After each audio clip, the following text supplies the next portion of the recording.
They're not negative, but it's just that they are, obsessive compulsive is who he is, and histrionic is who he or she is. You put them together over time, the obsessive compulsive cannot give the kind of affection histrionic wants, and cannot understand why the histrionic wants so much. Histrionic cannot understand why it's always necessary for everything to be done correctly, perfectly, on time, in order, high standards, no room for no margin for errors, just constant striving. That kind of a relationship is going to have friction on both ends, such that the wife will say to the husband, I'm not happy, and the husband will say to the wife, I'm not happy. And sometimes it takes them 25 years, and they never know what caused the rift, but it's been there from the get-go. And so because I have a very personal approach to what I do, I tend to see these dynamics. It could be I have a client who's a wonderful, wonderful ballet dancer who married a conductor. Well, conductors are controlling. And he was sophisticated, and she was, went to one of the premier companies in the world, but at age 16. So she wasn't worldly, and this person was very worldly. But the attraction was there on both ends. She was glamorous, she was gorgeous, a great artist, fun, you name it, every attribute. And he had every attribute. But in combination, he was very, very, very controlling. And when she began to blossom as an individual, there was a problem. His need to control was now being threatened by someone who was starting to feel self-secure. That dynamic was in place when, she was 18 and he was 25 when they met. But it never became a problem until later on in the relationship.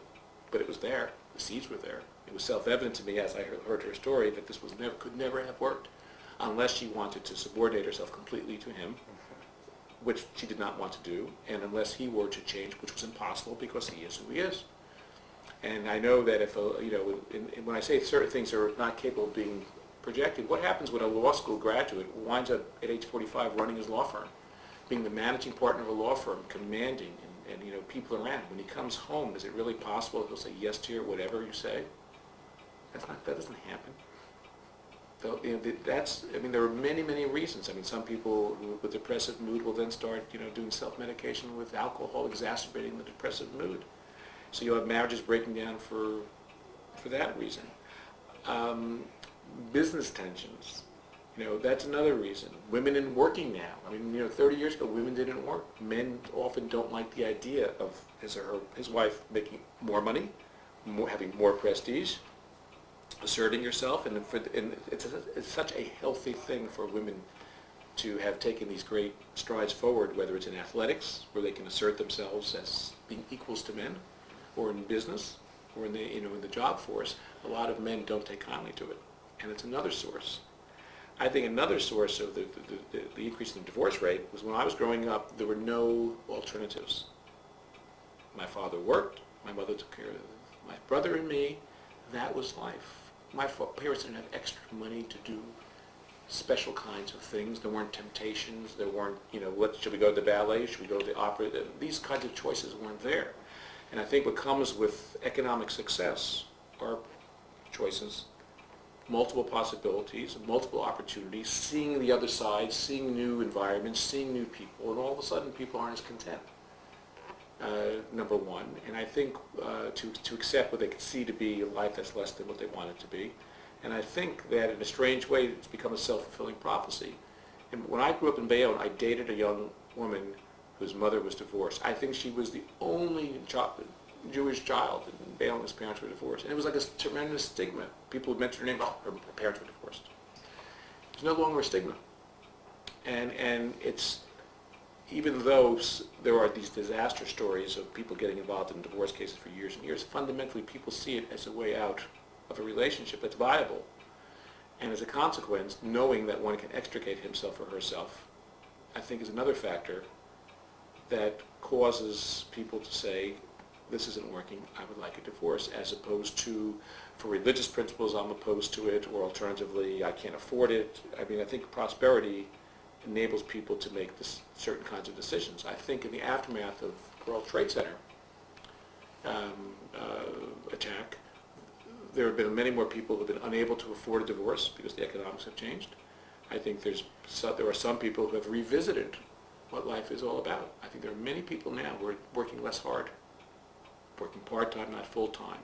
The boss says, stay till midnight, I'm sorry, I'm going to leave at 8 o'clock. A lot of people see life as being shorter and much more chaotic and less secure than before, and so maybe might be some slight increase in family values taking hold. But in any event, I think that the trickiest dynamic is with marriages is when people don't have a clue about and who he is or who she is. And the interesting thing about Jewish situations, Jewish marriages, is that, at least years ago, there was a tendency, well, sort of tied into the religion, for people to marry young, before anybody knows who the other person really is, before someone knows who he is. The 25-year-old or 22-year-old not only will not know who his wife is, in a sense, subtle sense, but doesn't know who he is. And if you don't know who either person is, how do you know what's going to work and what's not going to work? So what advice do you give to anyone who sees this, who's starting out? My advice is to think good and hard about what makes you happy, what makes the other person happy. How do you feel when the other person? How do you argue, if at all? If at all. I mean, some people argue and they think it's perfectly fair game in a relationship. And typically, those are people whose parents argue. They'll sense, well, my mother and father argued, and therefore, argument is part of being husband and wife. There are other people who think we are married, we're friends, and friends shouldn't yell at friends. And if you yell at me, then you're not a friend. I once worked for a lawyer who asked me to call him by his first name. And I said, I've got a problem. When you're Mr. Dolan, I can accept the notion of Mr. Dolan raising his voice at me. If I'm calling you Jim, it's unacceptable. So unless I'm assured that you're never going to raise your voice in an angry kind of way, I would just prefer to keep it Mr. Dolan. And when I left the law firm that I was working for, I transitioned into Jim immediately because my relationship had changed. And if I can yell at a lawyer on occasion or yell at a judge on occasion, rare occasion in that instance, that's one thing, because they're not my friends, they're not my spouses. I think the relationship between a husband and wife, I really think yelling is a very serious indicator of a potential problem. I don't think there should be any room in a relationship for yelling. I really believe that firmly. The other danger, in terms of advice to young people, is that there's a certain courting aspect to dating. And, people often are at their best. And sometimes relationships go from the dating to marriage with no horrific event in between. And sometimes you never get a sense of what it's like when things aren't right.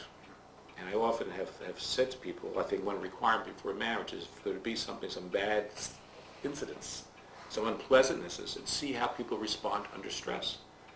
I once had a tennis lesson years ago with a teacher who said, I want you to swing harder and harder and harder. I want to see what happens when you put your stroke under stress to see where the breakdown will occur. And I think in relationships, when there's no stress, you don't know how the person is going to respond. If the person is always charming, you're a woman and the boyfriend, always charming, always saying the right things, always being respectful.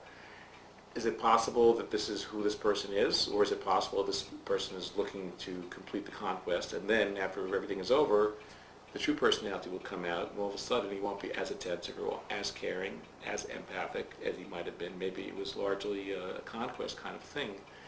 So I think it's a very tricky situation. I have found that the relationships that work the best are the ones which start out other than as a dating relationship, where someone meets someone in a different context, and then a certain friendship sets in, which becomes the foundation for what then becomes a romantic relationship, as opposed to something that starts out as he's handsome, she's beautiful, I like the look, and like, would you please dance, and then you date. And there's something also innately fun and rewarding about dating. You're going to restaurants, you're going to movies, you're doing things, and some people can't distinguish between the fact that the activity itself is innately pleasurable from the fact that you're with this particular person as opposed to another person. So I think that if people would think about the who they're with and how the person responds when things don't go well, and what happens if one gives a present to someone at age 20 or 22 and the other person looks at the present and you see a look of disappointment, that's an important sign. That means that person has certain ideas of how that person should be treated. And that means if you don't fulfill them, that person's not going to be happy. So immediately you're in a situation where there are going to be certain demands that are going to be explicit and implicit, as opposed to someone who just says, oh, thank you so much, the idea of giving the gift was all that was important, and you'll see that as well. So my sense is that if people are thinking along these lines, like what are the long-term qualities that I'm going to need, I think you can actually look for them, while you're just starting out with someone. That's the best advice I can give anyone, as opposed to how to get a divorce. Thank you very much. Okay, you're welcome. I'm glad I asked you that.